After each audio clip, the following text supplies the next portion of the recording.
Hello friends, movies all অ্যাবাউটে আপনাদের স্বাগত। 2004 সালে রিলিজ করেছিল শাহরুখ খান, প্রীতি জিন্টা, রানী মুখার্জি অভিনীত বীর জারা, যেটা আজ 20 বছর পর রিলিজ করা হলো। খুব সীমিত কিছু হলে এটাকে রিলিজ করা হয়েছিল এবং রিলিজেও এটি বক্স অফিস কালেকশন করেছে 100 কোটি টাকা। অর্থাৎ বুঝতেই পারছেন যে বীর জারার প্রতি ভালোবাসা মানুষের এখনও কতটা প্রবল। অথচ এই মুভি কিন্তু ইউটিউবে অ্যাভেলেবেল, অ্যামাজন প্রাইমে অ্যাভেলেবেল, কিন্তু তারপরও বড় পর্দায় দেখার এক্সপিরিয়েন্সটা মানুষ মিস করতে চায়নি এবং সেটাই স্বাভাবিক, কারণ এই মুভি বড় পর্দায় একটা আলাদাই অনুভূতি জাগিয়েছে বরাবর। Look and feel wise it's a very stylish movie, very stylish love story.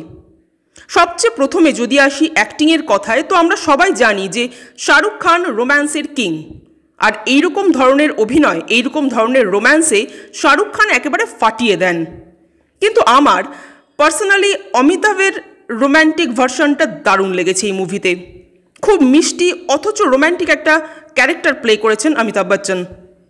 Amitabh হেমার জুটিটাও কিন্তু ভীষণ কিউট ছিল, আর শাহরুখ প্রীতির জুটিটা তো ভালো ছিলই। তবে সব কিছুকে ছাপিয়ে সবচেয়ে স্ট্রং পারফরমেন্স লেগেছে এখানে রানী মুখার্জির। তার এক্সপ্রেশন, তার বডি ল্যাঙ্গুয়েজ ছিল একেবারে টপ নচ। এই মুভির স্ক্রিপ্ট এতটাই শক্তিশালী, এর ডায়লগগুলো এত অসাধারণ যে আজও এত বছর পরও এই ডায়লগে হলে হাততালি পড়ে।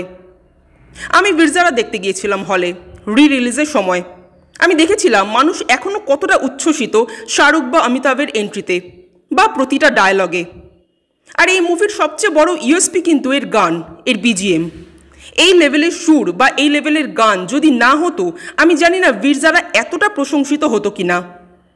ডায়লগ ও বিজিএমের জুটি প্রত্যেকটা সিনকে এনহ্যান্স করতে সাহায্য করেছে। আপনারা ভাবুন, যখন প্রীতি শাহরুখের গ্রামের বাড়ি থেকে চলে যাচ্ছে, তখন একেবারে লাস্টে অমিতাভ আর প্রীতির যে সিনটা, বা কিরণ খেরের সাথে শাহরুখের যে সিনটা, যেখানে কিরণ খেরকে শাহরুখ বোঝাবে যে তার আর প্রীতির সম্পর্কের কথাটা, এইসব সিনগুলো মানুষের মনকে এমনভাবে ছুঁয়ে গেছে। এবং এর পেছনে কিন্তু সবচেয়ে বড় অবদান এর ব্যাকগ্রাউন্ড মিউজিকের।